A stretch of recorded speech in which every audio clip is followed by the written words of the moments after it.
हर कण में है हिंदी बसी, मेरी माँ की है इसमें बोली बसी, मेरा मान है हिंदी, मेरी शान है हिंदी।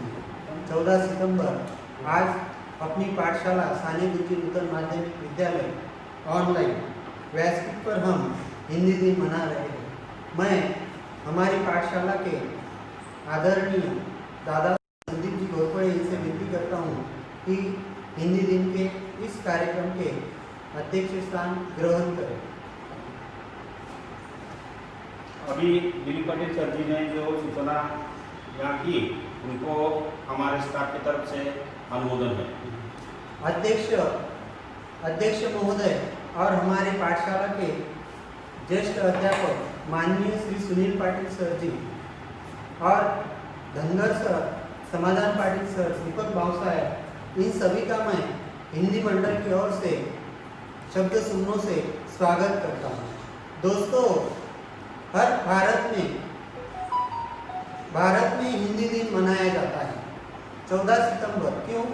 तो 14 सितंबर 1949 को हमारी राष्ट्रभाषा हिंदी को राजभाषा का दर्जा संविधान में दिया गया और तब से लेकर आज तक हिंदी दिन भारत में हर्ष से मनाया जाता है। हिंदी को चाहने वाले, हिंदी से प्रेम करने वाले, हिंदी का प्रचार और प्रसार करने वाले, इन सभी को मैं हिंदी दिन के उपलक्ष्य में हार्दिक बधाई देता हूँ।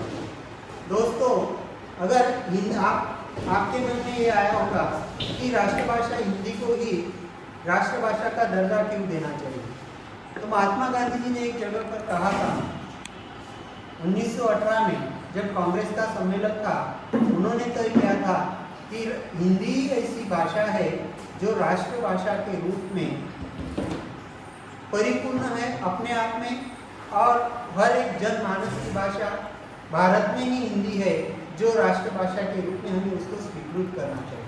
लेकिन कई लोगों ने, राजकीय नेताओं ने, कई लोगों ने इनसे विरोध भी किया कि हिंदी यह राजभाषा होने के लिए योग्य नहीं है।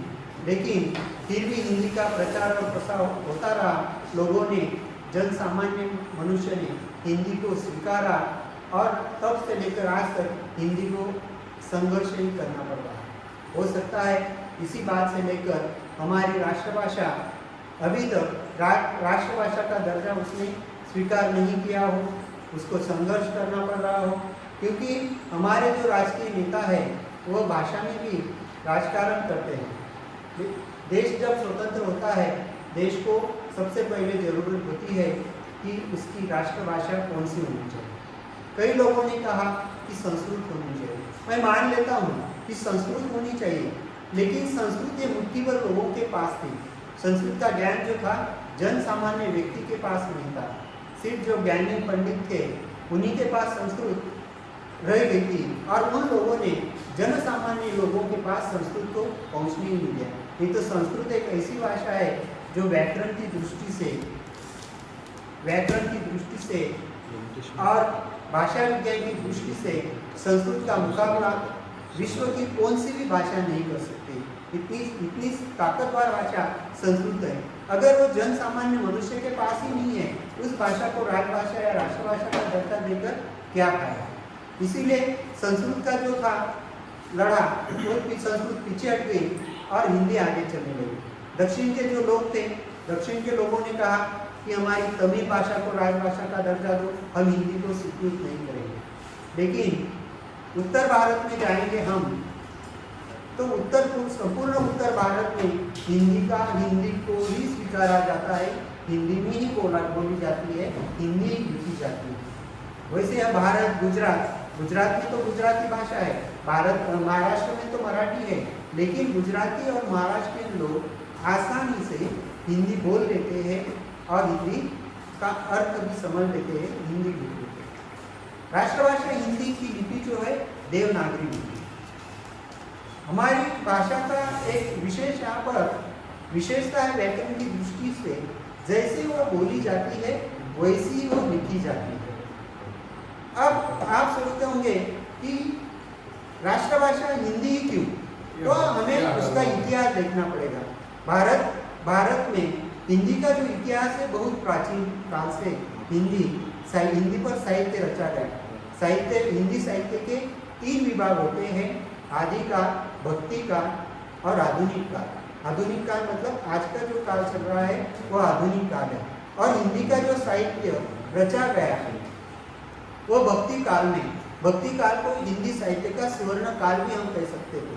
कबीर, तुलसीदास, कबीर है, तुलसीदास है, जयशंकर प्रसाद है, ये जो है वो भक्ति काल में इन्होंने साहित्य रचा और हिंदी को एक समृद्ध भाषा के रूप में हमारे सामने रखा। इतना ही नहीं, जब हमारा देश स्वातंत्र्य के लिए लड़ रहा था तो स्वतंत्र जो सेनानी थे वो भी आमतौर पर हिंदी भाषा का ही प्रचार करते थे, चाहे वो दक्षिण भारत में जाए या पूर्व राष्ट्र जो है वहाँ जाए, वो हिंदी का ही इस्तेमाल करते थे और उन लोगों को हिंदी आसानी से समझ में आती थी। इसीलिए हिंदी को ही राष्ट्रभाषा का दर्जा देना चाहिए। वह बहुत सारे जो हिंदी के साहित्य थे, वैज्ञानिक थे, उन्होंने हिंदी को ही जोड़ दिया और हमारे देश के प्रधानमंत्री पहले पंडित नेहरू, उन्होंने भी, जो राष्ट्रपति थे डॉक्टर जयशंकर प्रसाद, उन्होंने भी घटना में ये तय किया कि हम हिंदी को स्वीकृत करते हैं और भारत को राजभाषा के रूप में हिंदी को ही हम स्वीकारते हैं। लेकिन आज अगर हम दक्षिण भारत में जाए, वहाँ पर हिंदी को पढ़ाया नहीं जाता है। 1ली से 7वीं कक्षा तक उन छात्रों को हिंदी को पढ़ाया नहीं जाता है, ये खेद की बात है। अगर हम दूसरे देश में जाएंगे, जापान, चाइना वगैरह, वो देशों ने अपनी भाषा को स्वीकृत किया और उसी में ही शिक्षा दी है। फिर भी उन लोगों ने बहुत सारी प्रगति भी की है। हिंदी प्रेमी और हिंदी चाहने वालों को हिंदी के जरिए मिल रहा आत्मसम्मान, हिंदी के जरिए मिल रहा उनको आत्मविश्वास, हिंदी समाज को खड़ा करने के लिए हिंदी भाषा को पढ़ाई जानी चाहिए। हमारी हिंदी के अस्तित्व को बचाने की जरूरत है। अगर हमारा ही अस्तित्व बचेगा तो हिंदी बचेगी। मान लीजिए संस्कृति की जब हम परिभाषा करते हैं, रामायण और महाभारत ये 2 महाकाव्य हैं जो अभी दूरदर्शन पर दिखाए गए और वो हिंदी में दिखाए गए। वहाँ पर ऐसा भेद नहीं हुआ कि दक्षिण के भारतीय लोगों ने ऐसा नहीं कहा कि चलो भाई ये हिंदी में दिखा रहे हैं, हम नहीं देखेंगे। उन लोगों ने भी उसको देखा और आजकल दूरदर्शन, चित्रपट, इसमें हिंदी को स्वीकारा है और वो हिंदी को स्वीकार कर रहे हैं। तो हिंदी, जन जन की आशा है हिंदी, भारत की भाषा हिंदी, माँ की ममता है हिंदी, पिता की छाया है हिंदी। और हिंदी भाषा को अगर हम समझ लें तो 54 कोटि लोग भारत के हिंदी को लिख सकते हैं, समझ सकते हैं और पढ़ सकते हैं। मतलब इतने प्रतिशत लोग अगर हिंदी को स्वीकार करते हैं तो और लोग क्यों नहीं स्वीकार कर सकते। और दूसरे 100% लोग जो है हिंदी को सुन भी लेते हैं, समझ भी लेते हैं और बोलने का एक अच्छा प्रयास भी कर लेते हैं। इसीलिए हिंदी भाषा ही राष्ट्रभाषा के रूप में, राजभाषा के रूप में स्वीकृत करनी चाहिए, ये मेरा अपना मत है। और इसको हमारे संविधान ने स्वीकारा तो दूसरों को इसको विरोध करने की कोई ज़रूरत नहीं है। तो हमारी पाठशाला में 14 सितंबर को हिंदी दिन का प्रतियोगिता रखी गई थी और प्रतियोगिता का नाम था हिंदी भाषा का महत्व। और इसमें बढ़ चढ़कर बहुत सारे छात्रों ने इसमें हिस्सा लिया। कल शाम 5 बजे मैंने इस प्रतियोगिता का आयोजन किया था, क्योंकि इस वक्त सभी छात्रों को इस प्रतियोगिता में सहभागी होना या उनका वक्तृत्व रखना संभव नहीं था। इसीलिए हमारे संस्था के सचिव माननीय घोरपड़े सर, इन्होंने कहा था कि आप इस प्रतियोगिता को कल 5 बजे ले लीजिए और उसमें से 3 छात्र निकालिए। मैंने उन 3 छात्रों को निकाला है और वो जो 3 छात्र हैं, इन जो 3 छात्र हैं, प्रथम आया है सुमित योगेश बड़गुजर और दूसरा दुष्यंत अशोक ठाकुर और तीसरा ऋषिकेश महेंद्र शेट्टी। कोस कोस पे बदले पानी और 12 कोस पर वानी।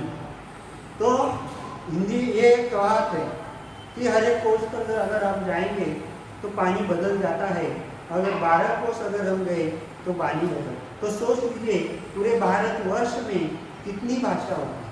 एक भाषा वैज्ञानिक ने एक संशोधन किया था और उसने 2700 ऐसी भाषाएं खोज डाली जो सारे भारत में बोली जाती थी।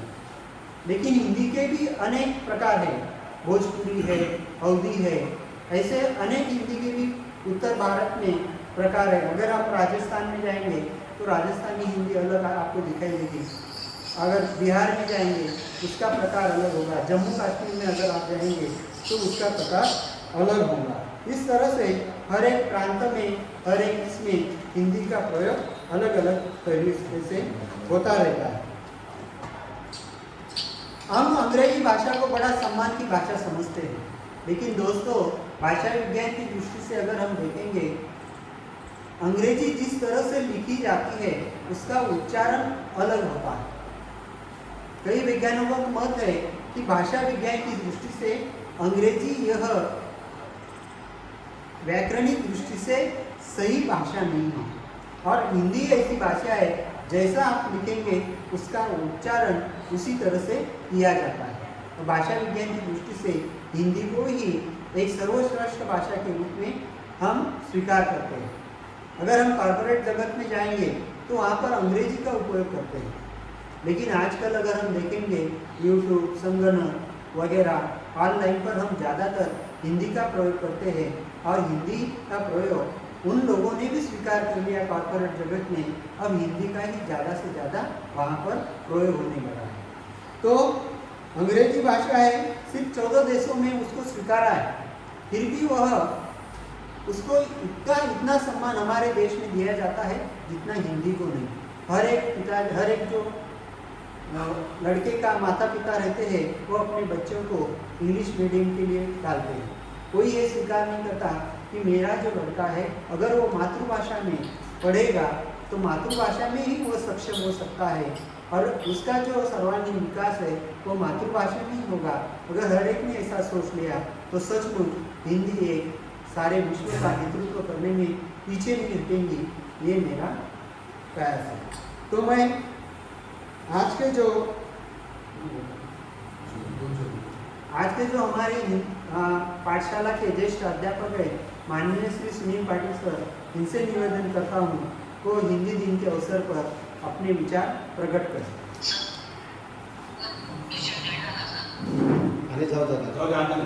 नंतर आज 14 सितंबर हिंदी दिन के शुभ अवसर पर अपनी पाठशाला में हिंदी दिन मनाया जा रहा है। अपने पाठशाला में पिछले 29 सालों से हर भाषा दिन और विज्ञान दिन जैसे छात्रों का परिपूर्ण विकास होने हेतु ऐसे उपक्रम मनाए जाते हैं, लेकिन इस साल कोरोना विषाणु के महामारी के होते हुए धरती पर सभी पाठशालाएं बंद होते हुए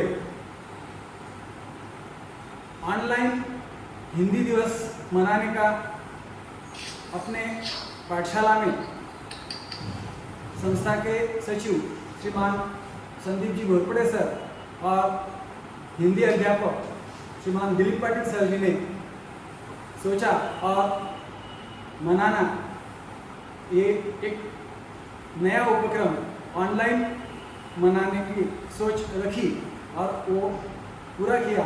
एक अच्छी बात है और इसका पूरा लाभ आप सभी छात्राएं उठा रहे हैं।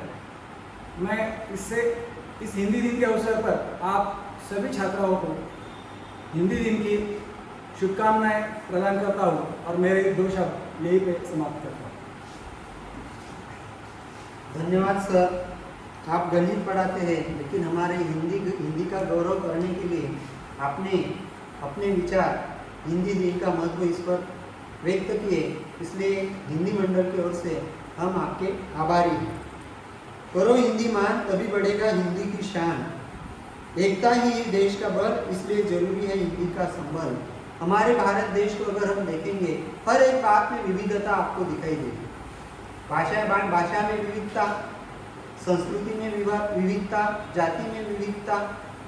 तो इसीलिए ये जो वाद चल रहा है भाषा का, तो ये वाद अभी तक वो स्वातंत्र मिलते हुए हमें बहुत साल हो गए, अभी तक ये बात समाप्त नहीं होगा और मुझे लगता है आने वाले काल में भी ये समाप्त नहीं होगा।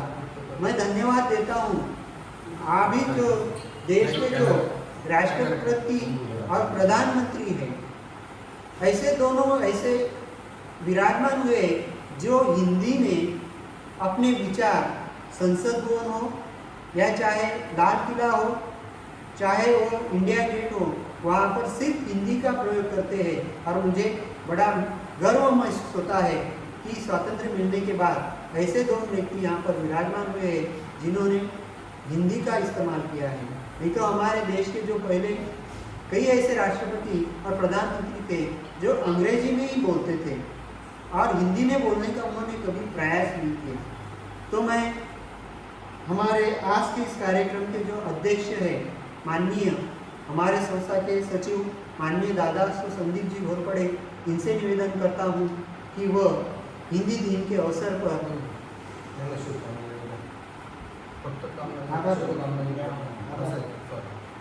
तो उनसे निवेदन करता हूँ कि हिंदी दिन के अवसर पर अपने विचार यहाँ पर प्रकट करें और हमें हमारे छात्रों को लाभ दें।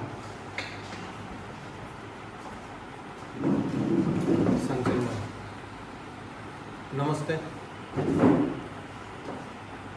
बच्चों, बहुत दिनों बाद मैं आपसे बात कर सकता हूँ। ये बात करते समय मुझे इस बात की खुशी है, अमलनेर शिक्षण प्रसारक मंडल की ओर से चलाई जाने वाली साने गुरुजी नूतन माध्यमिक विद्यालय, इस विद्यालय के मुख्य अध्यापक देशमुख सर जी, हालांकि इन दिनों उनकी कोरोना के साथ बहुत दिनों से महामारी में मुलाकात हो चुकी और वो कोरोना के साथ अच्छी बात कर रहे हैं। उनकी जगह हमारे आगे होने वाले मुख्य अध्यापक सुनील पाटिल सर, धनगर सर, समाधान पाटिल सर, प्रशांत निकम सर, इन सब ने मिलकर आज का हिंदी दिन मनाने का तय किया। और ये तय करते समय ज़्यादा से ज़्यादा बच्चों तक अपनी आवाज़ पहुँचे, अपने विचार पहुँचे और इन विचारों के माध्यम से हिंदी का महत्व सारे बच्चे समझ पाए।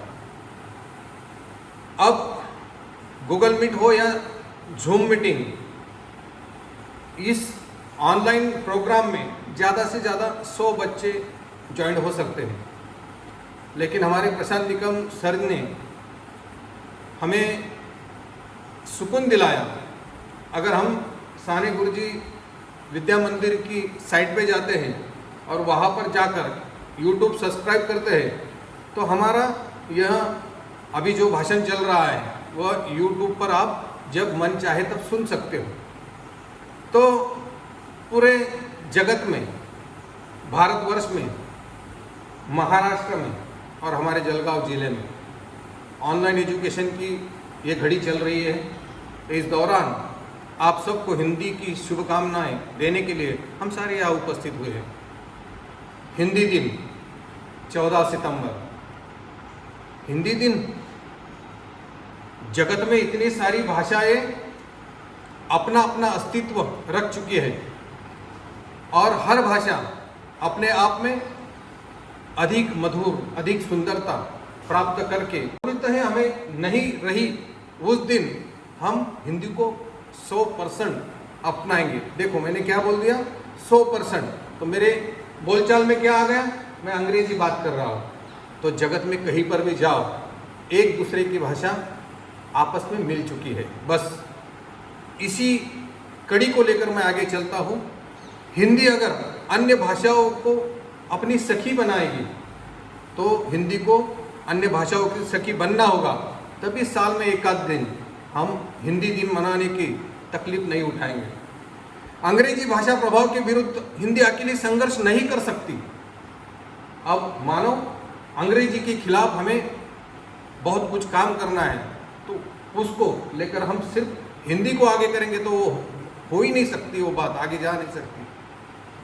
आज 14 सितंबर 2020 साल में हिंदी दिन के अवसर पर हिंदी भाषक, हिंदी प्रेमी, हिंदी के हित चिंतक, मैं जो कहता हूँ वो 5 संकल्प अवश्य करें, जिसके बलबूते पर हमें राजभाषा सप्ताह, यह पाखंड है, इस पाखंड से मुक्ति मिलेगी और हर एक साल इसी दिन के कार्यक्रम की जरूरत नहीं रहेगी।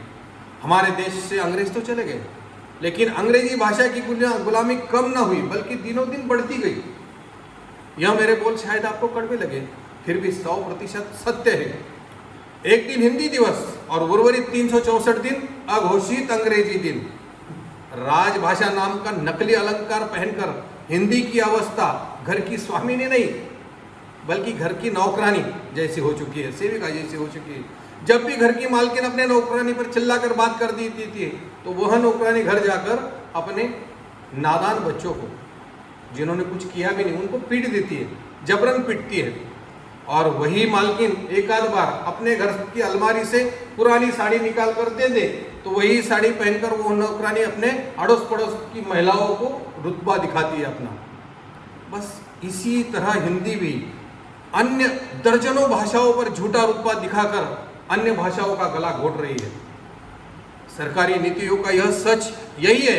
नई शिक्षा नीति के बहाने अब जो चल रहा है, नई शिक्षा नीति का बड़े ढोल बजाकर हम उनका गुणगान कर रहे हैं। मातृभाषा में शिक्षा से सही तरीके से चर्चा हो सकती है, लेकिन एक तमिल राजनेता हिंदी के प्रभाव को लेकर टिप्पणी करता है और सरकारी सूत्र तत्काल उसी क्षण स्पष्टीकरण देकर अलग होते हैं कि हिंदी को थोपने की हमारी कोशिश नहीं है। इसका तो यही अर्थ हुआ ना कि अंग्रेजी के वर्चस्व का धोखा नहीं है। इसके पहले जो सरकारी थी उनमें भी धैर्य की कमी रही, तथा वर्तमान सरकार जो सांस्कृतिक राष्ट्रवाद का हवाला हमेशा देती रही, यह सरकार अंग्रेजी के प्रभाव को तो स्पर्श भी करना नहीं चाहती। सत्य बात यही है, अंग्रेजी के प्रभाव के विरुद्ध अकेली हिंदी जूझ नहीं सकती। जब तक सारी भारतीय भाषाएं एक दूसरे के हाथों में हाथ नहीं मिलाती, तब तक यह लड़ाई जीती नहीं जा सकती। हिंदी ने विशेषाधिकार नहीं तो सारी हिंदुस्तान की भाषाओं को एक साथ जोड़ने की विशेष जिम्मेदारी लेनी चाहिए। हिंदी छोटी मालकिन होने का मोह छोड़ दे, अन्य भाषाओं की सास या अपनी ही बोली भाषा की सौतेली माँ यह होने के बजाय अन्य भाषाओं की प्रिय सखी होनी चाहिए। भारत में उपलब्ध अन्य भाषाओं के लिए हिंदी श्रृंखला बन बड़ा ही लुभावना काम कर सकती है। हमारे मित्र दिल्ली स्थित योगेंद्र यादव जी तो बहुत अच्छी बात करते हैं और उन्होंने कहा है, उनके मतानुसार हमने 5 संकल्प लेने चाहिए। पहला संकल्प, हम हिंदी की पूजा करने के बजाय उसे उपयोग में लाएं। केवल घर या रसोई में नहीं, प्रतिष्ठित मंच पर हिंदी में बोलेंगे, सोशल मीडिया पर हिंदी में लिखेंगे। केवल बाल्यावस्था का स्मरण ही नहीं तो देश एवं भविष्य की चिंता भी हिंदी में व्यक्त करेंगे।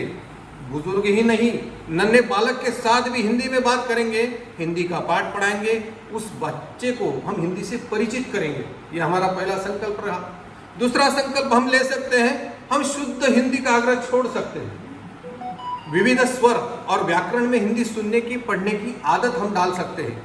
शुद्धता के नाम पर तद्भव की जगह तत्सम, उर्दू के बजाय संस्कृतनिष्ठ और अन्य बोलियों के बजाय खड़ी बोली का आग्रह हिंदी को संकुचित कर रहा है। बड़ा दिल रखने से हिंदी भी बढ़ सकती है। आकाशवाणी की अधिकृत हिंदी के साथ साथ बम्बईया हिंदी, उर्दू मिश्रित हिंदी, दर्जनों बोलियों में रंगी हिंदी भी चलेगी। अरे कबीर रविदास की पुरानी हिंदी तो समझ लो, उसके साथ साथ ज्ञान विज्ञान के अंतराल के लिए नई हिंदी की खोज हमें करनी होगी। हम तीसरा संकल्प लेते हैं, हर हिंदी भाषी अन्य भाषाओं को अपनाएगा। रविंद्रनाथ टैगोर, सुब्रमण्यम भारती, अमृता प्रीतम, कुरवेपू या नामदेव ढसा, इनका मूल साहित्य हम मूल भाषा में पढ़ेंगे। इससे तो हिंदी में भाषा भी समृद्ध होगी। तीसरी भाषा के नाम पर अब ये संस्कृत दे रहे हैं हमें, जो वर्तमान सरकार है। तीसरी भाषा संस्कृत लेनी ही होगी। मैं तो मानता हूँ तीसरी भाषा के नाम पर अगर संस्कृत की जगह उत्तर प्रदेश में हम तमिल पढ़ाएंगे, बिहार में बांग्ला पढ़ाएंगे, हरियाणा में तेलुगु, राजस्थान में कन्नड़, मध्य प्रदेश में मराठी, छत्तीसगढ़ में उड़िया, अगर हम ऐसी भाषा पढ़ाएंगे तो हिंदी का जो द्वेष करने वाले लोग हैं वह द्वेष अपने आप मिट सकता है। हम चौथा संकल्प लेते हैं, हम हिंदी के रचनाकारों को सम्मान देंगे। हम हिंदी के मार्केट को आर्थिक संपन्नता देंगे। सिर्फ हिंदी मालिका देखकर, क्रिकेट कमेंट्री सुनकर या राजकीय भाष्य हिंदी में सुनकर यह हिंदी भाषा बच नहीं सकती। शब्द रह जाते हैं उतना उनका जतन किया जाता है, साहित्य का निर्माण होगा, ज्ञान की उत्पत्ति होगी, तभी तो भाषा टिकी रहेगी।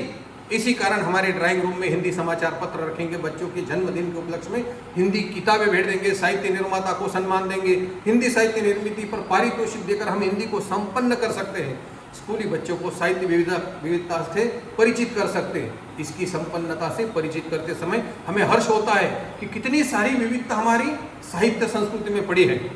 क्या क्या है विशेषता? हमारे साहित्य में काव्य है, महाकाव्य है, एकार्थ काव्य है, खंड काव्य है, मुक्त काव्य है, गद्य काव्य है, नाटक है, एकांकी है, ध्वनि नाटक है, गीति नाट्य है, उपन्यास है, कहानी है, समालोचना है, निबंध है, ललित निबंध है, रेखा चित्र है, संस्मरण है, रिपोर्ट प्रास है, जीवनी है, आत्मकथा, वासरी, यात्रा साहित्य, पुस्तक समीक्षा, सल्लाह, पत्र साहित्य, लघु कथा, साक्षात्कार, परिसंवाद, मोनोलॉग, फैंटेसी, परिचर्चा, हास्य व्यंग। यह हास्य व्यंग ऐसी बात है, यह बहुत बड़ा भंडार खुला पड़ा है हमारे सामने हास्य व्यंग का, लेकिन हम भाषा के दुराग्रह के कारण उसे अपनाते नहीं हैं। हम भाषा का दुराग्रह छोड़ अपनापन दिखा सकते हैं। हास्य व्यंग क्या करता है तो कम से कम शब्दों में बात गहराई तक पहुंचाता है। एक हास्य व्यंग की बात अभी कब से मैं आपको अलग दिशा में ले गया था, लेकिन हास्य व्यंग की एक रचना आपको सुनाता हूँ। रचना का नाम है स्थिति परिवर्तन। स्थिति परिवर्तन माने आज क्या स्थिति है, कल क्या हो सकती है, कल क्या थी, आज क्या है और कल क्या हो सकती है, ऐसा स्थिति परिवर्तन होता रहता है। अब ध्यान से सुनिए, व्यंग है, आनंद लीजिए। एक नौजवान ने तालाब में डूबती हुई एक खूबसूरत लड़की को बचाया। एक नौजवान ने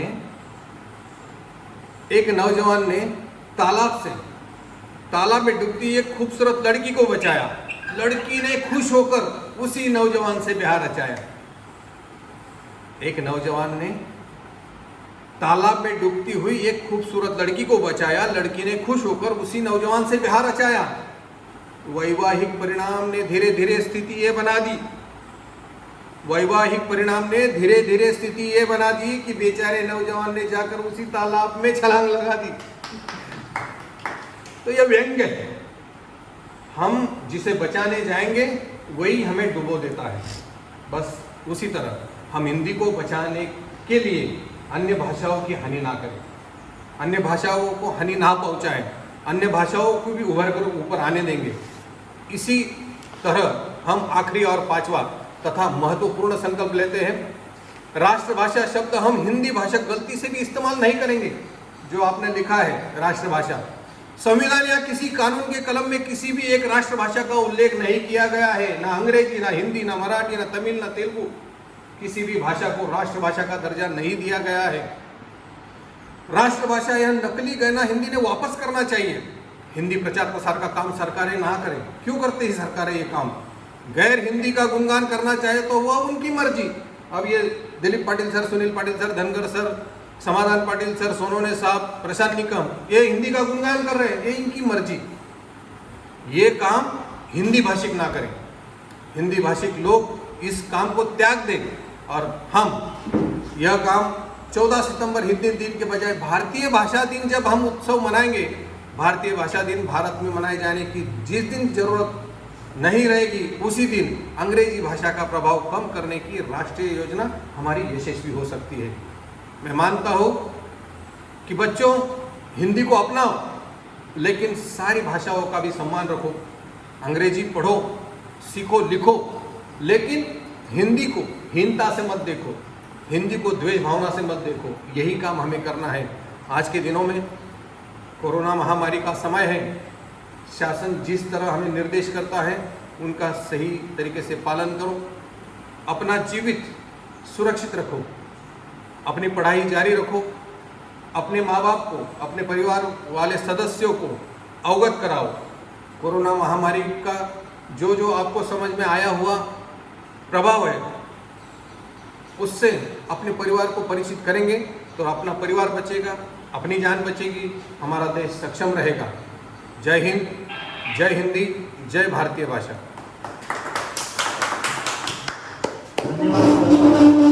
आपने जो ये 5 संकल्प हमें दिए हैं, सचमुच अगर उन 5 संकल्पों को हम अपनाएंगे तो देश में हिंदी को सब लोग जनमानस स्वीकार करेंगे। जो सिर्फ दक्षिण भारत में थोड़ा बहुत विरोध है, वो विरोध भी चला जाएगा और हिंदी ये राजभाषा के रूप में माननीय दादाश्री इन्होंने सच कहा कि इसको घटना ने स्वीकार नहीं किया है, सिर्फ राजभाषा का दर्जा घटना ने इसे देने का प्रयास किया है।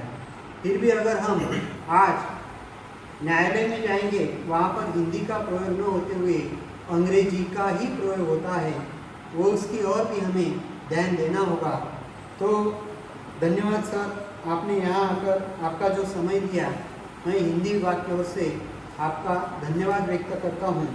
और हमारे जो इस कार्यक्रम का जो आभार का कार्यक्रम है, हमारे पाठशाला के अध्यापक माननीय श्री धनगर सर, इनसे निवेदन करता हूँ कि वह यहाँ पर हिंदी भाषा का महत्व, हिंदी दिन के बारे में अपने विचार प्रकट करें और आभार का कार्यक्रम भी वह स्वीकार करें।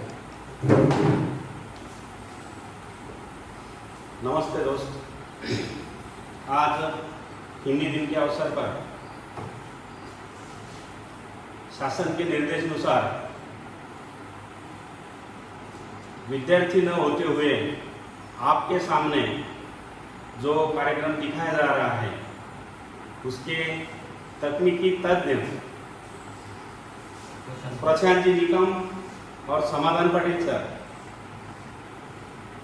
इनकी वजह से आप ये सब कार्यक्रम देख पा रहे हो। राष्ट्रभाषा हिंदी दिन 14 सितंबर, ये 14 सितंबर को हर एक बच्चा, हर एक छात्र बहुत गर्व से हिंदी बोलता है। लेकिन अपने कार्यक्रम के अध्यक्ष आदरणीय घोरपड़े जी ने बताया कि हम जब तक 364 दिन हिंदी नहीं बोलते, तब तक हिंदी बढ़ोतरी नहीं होगी। आज अपने स्कूल में हम देख रहे हैं, गए कुछ सालों से अपने हिंदी के अध्यापक आदरणीय संदीप जी घोरपड़े जी और आदरणीय दिलीप पाटिल जी हिंदी का प्रचार और प्रसार हेतु बहुत ही कष्टप्रद काम कर रहे हैं। ना कि कष्टप्रद काम कर रहे हैं, लेकिन बच्चों में हिंदी का महत्व बढ़ाने के लिए कुछ एक्टिविटी हो या और सारे कुछ कार्यक्रम हो, ये हमेशा अपने स्कूल में लगाते हैं और छात्रों में हिंदी में रुचि पैदा करते हैं। इसका हमें सब छात्रों को और अध्यापक गणों को गर्व है। और मैं गर्व के साथ कहता हूँ कि जब हिंदी बढ़ेगी, तब सदाचार, सद्भावना और अपना भाईचारा जो है समाज में, वो बढ़ते ही जाएगा। हिंदी अपने देश की सबसे मधुर भाषा है।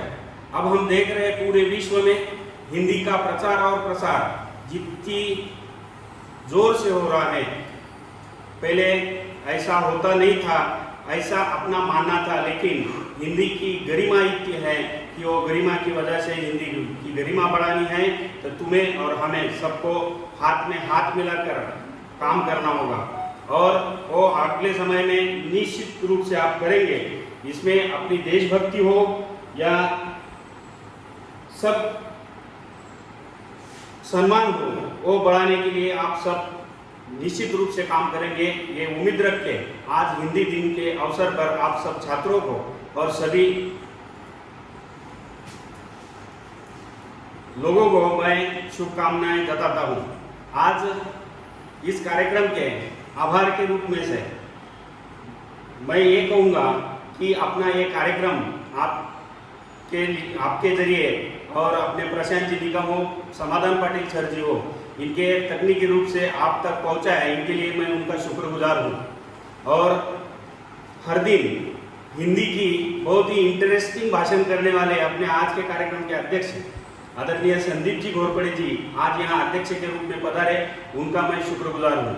वैसे ही अपने ज्येष्ठ अध्यापक आदरणीय सुनील पाटिल सर जी यहाँ इस कार्यक्रम में बहुत ही अच्छा गणित पढ़ाते हैं, फिर भी हिंदी के सम्मान के लिए आपसे संवाद उसने जताया, इनके लिए उनका ही शुक्रगुजार हूँ। और ये कार्यक्रम सक्सेस करने के लिए जो सभी हस्तियों का मैं शुक्रगुजार यहाँ व्यक्त करता हूँ और आपसे रजा लेता हूँ। जय हिंद। आदरणीय प्रधानाचार्य, उप प्रधानाचार्य, देवतुल्य गुरुजन और मेरे सहपाठियों, आपका इस विशेष कार्यक्रम में स्वागत है।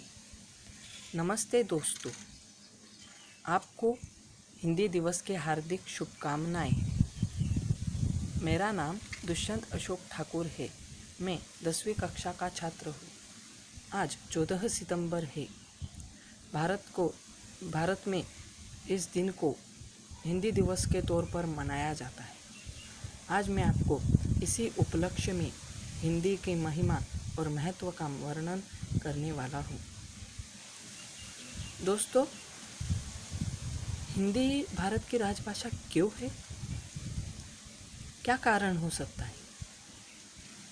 यही कि हिंदी का अस्तित्व टिका रहे। हिंदी सक्षम बननी चाहिए, हिंदी विशाल बननी चाहिए, और इसीलिए आज हम हिंदी दिवस मना रहे हैं। मैं आपको एक कविता सुनाता हूँ। हिंदी तू माँ है हमारी, हमको है तू सबसे प्यारी। हिंदी तू माँ है हमारी, हमको है तू सबसे प्यारी। भारत की राष्ट्रभाषा है हिंदी, भारत की है ये माथे की बिंदी। तुमने हमें अर्थ दिया, तुमसे हमें सम्मान मिला। इस तरह से मैं आपको आगे और कुछ बताना चाह रहा हूँ। देखिए दोस्तों, हमें हिंदी को और भी विस्तृत करने की ज़रूरत है। इसीलिए हमें इसके लिए प्रयास करने हैं। और हमने अपने पाठशाला के फ्राइडेज फॉर फ्यूचर इस ग्रुप की तरफ से एक मुहिम चलाने का प्रस्ताव रखा है। इस मुहिम का नाम है मेरी भाषा मेरा अभिमान। मेरी ऐसी इच्छा है कि आप सभी इस मुहिम से जुड़े और हमें मदद करें। मैं आपको हिंदी का महत्व बताता हूँ। हिंदी हमारी पहचान है। हिंदी भाषा से हम दुनिया भर में जुड़ सकते हैं। हिंदी भाषा ने आधुनिक तंत्रज्ञान को अवगत कर लिया है। इसीलिए हम हिंदी भाषा को कभी नकार नहीं सकते। हिंदी को नकारना यह बहुत ही गलत साबित होगा। हम देखते हैं कि बहुत से लोग हिंदी बोलने वालों को हीन नज़रों से देखते हैं और अपनी माँ को छोड़ पराई भाषा को महत्व देते हैं। यह सरासर गलत है। हमें ऐसा नहीं करना है। इसलिए हमेशा याद रखें कि अपनी भाषा से हमें प्यार करना है, और अपनी भाषा से प्यार करने के लिए हमें शब्दकोश और पुस्तकों के माध्यम से अपने भाषा को अवगत करना चाहिए। तब हम अपनी भाषा से सच्चा प्यार कर सकेंगे। इतना ही नहीं, हमारे देश में एक समस्या है। वह यह समस्या है कि बच्चे भाषा विषय को महत्व देने की जगह ज़्यादा से ज़्यादा महत्व इतर विषय को देते हैं और भाषा में पिछड़ जाते हैं। यह ठीक नहीं है। मैं उन बच्चों को यही सलाह दूंगा, सब बच्चों को यही सलाह दूंगा कि आप अपनी भाषा से प्यार करें, अपनी भाषा को प्यार से समझें। आज से हम यह प्रण लेते हैं कि हम अपनी भाषा को और भी विस्तृत करेंगे और पूरे भारत में हिंदी को विस्तारित करेंगे। जय हिंद, वंदे मातरम। नमस्कार दोस्तों, मेरा नाम है सुमित योगेश बड़गुजर। मैं आपको सान्या गुरुजी नूतन माध्यमिक विद्यालय से हिंदी दिवस पर कुछ महत्वाकांक्षा भाषण देने जा रहा हूँ। उससे पहले माननीय प्रधानाचार्य महोदय, आदरणीय अध्यापक और मेरे प्यारे दोस्तों, आप सभी को हिंदी दिवस की बहुत सारी शुभकामनाएं। आज हम यहाँ हिंदी दिवस मनाने के लिए इकट्ठा हुए। क्या है हिंदी दिन? क्यों मनाते हैं हम हिंदी दिन? ऐसे बहुत से प्रश्न हमारे मन में आते हैं। इन सभी प्रश्नों का जवाब आज मैं आपको दूंगा। आज 14 सितंबर हिंदी दिवस। आज का यह दिन हमारे लिए बहुत महत्वपूर्ण दिन है, क्योंकि इस दिन हमारे सभी इस दिन 14 सितंबर 1949 को संविधान सभा ने यह निर्णय लिया कि हिंदी ही हमारी राष्ट्रभाषा होगी। 1953 में हर साल हिंदी को 1953 में हर साल 1953 से हर साल हिंदी दिवस मनाया जाता है।